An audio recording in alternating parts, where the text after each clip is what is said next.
Hailyn Budol, aksidenteng nakitaan sa kanyang Instagram Live. Viral ngayon sa social media ang Instagram Live ng beauty queen, actress at host na si Hailey Nicole Budol matapos ang aksidenteng pangyayari na labis niyang ikinawindang maging ng mga netizens. Kalat na nga ngayon sa iba't ibang social media platforms ang Instagram Live ni Hailyn na ginawa niya kaninang madaling araw. Mapapanood ang beauty queen na kumakain sa kanyang IG live dahil kakauwi pa lamang umano niya galing sa trabaho. Habang kumakain ay chumichika din si Hailyn tungkol sa ilang mga bagay-bagay hanggang sa bigla itong tumayo para sana mag-CR. Sa kasamaang palad ay aksidente ngang nasilipan ng komedyana/beauty queen.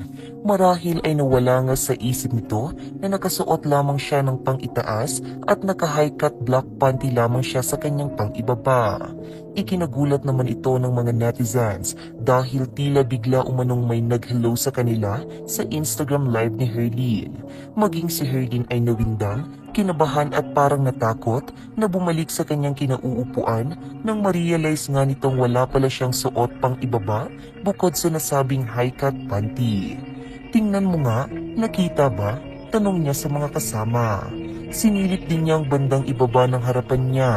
Nakita ba guys? Tanong pa niya sa viewers. Maririnig naman sa background nito ang kasama ni Hailey na tumatawa sa nakakagulat na pangyayari.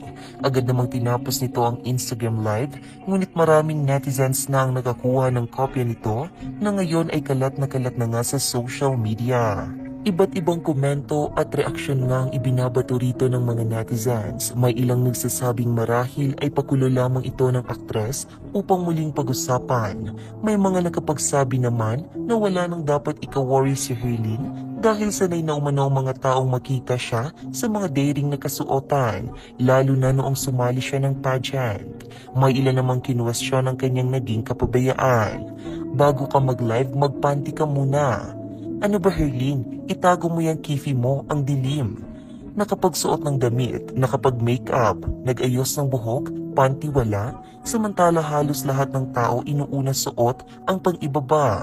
Tapos siya nakalimutan, kalokohan. Alam mo, haharap ka sa camera, hindi ka nagdamit ng maayos, at ngayon iiyak-iyak ka. Baka stand for engage na naman yan.